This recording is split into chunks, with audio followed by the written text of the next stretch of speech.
Bonjour tout le monde. Pour ce premier épisode, on va d'abord mettre en place tout ce qu'il va nous falloir pour qu'on puisse commencer à programmer. Comme vous l'avez peut-être deviné, on va d'abord installer le langage avec lequel on va programmer. Donc, on va aller dans le site officiel de Python, par ici, Downloads, puis installer la dernière version mise en place, comme ça.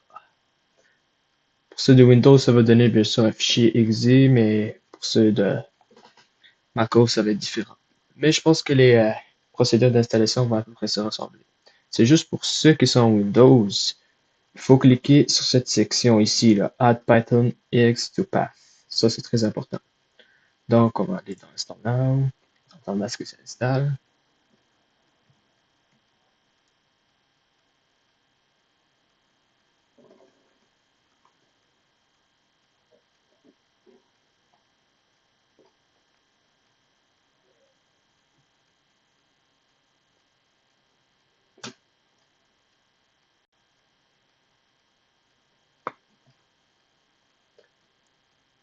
Et voilà, là c'est fini.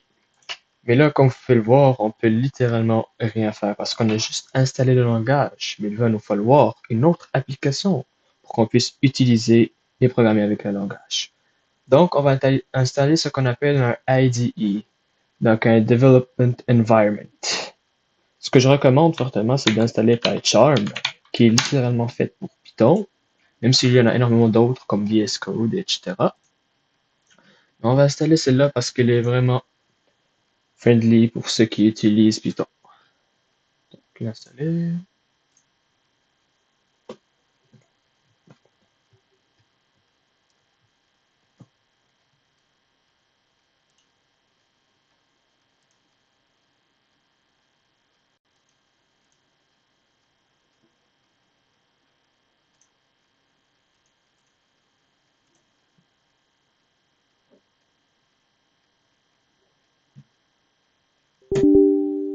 Oui. Next.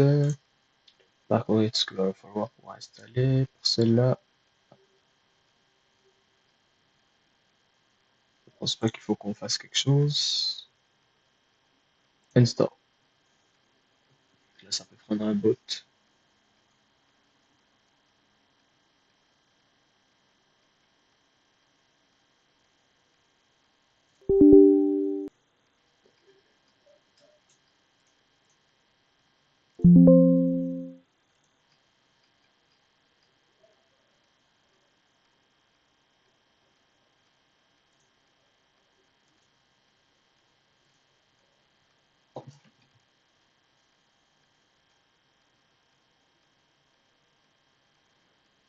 Une fois fini, on va essayer d'ouvrir l'application pour voir si tout fonctionne bien. Je mets ça.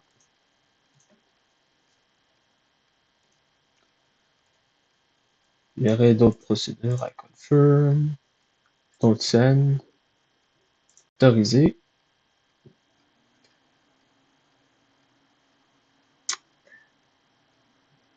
Parfait. Là, vous devez avoir une fenêtre qui ressemble à celle-là.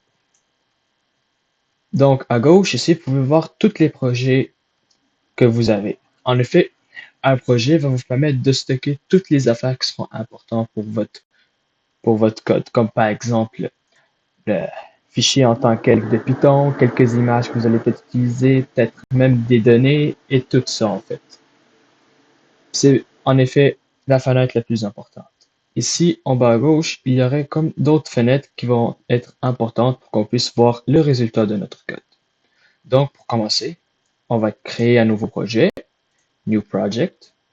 On peut l'appeler par exemple, ici, après, ça peut être genre projet.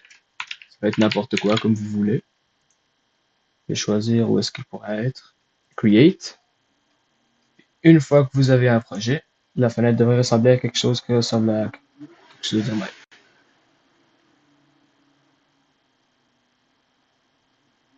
Donc, pour voir si tout fonctionne bien, on peut tout enlever ça de main Python.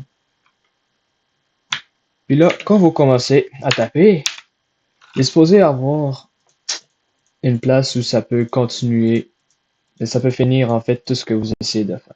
Si vous n'avez pas quelque chose qui ressemble à ça, ça veut dire qu'il y a eu un problème peut-être quand vous avez installé Python par exemple ou quelque chose, vous avez oublié de cocher quelque chose d'important, etc. Mais là, quand vous voyez un Hello World apparaître en bas ici, cela veut dire que vous avez tout bien fait. Alors, on va se retrouver à la prochaine épisode.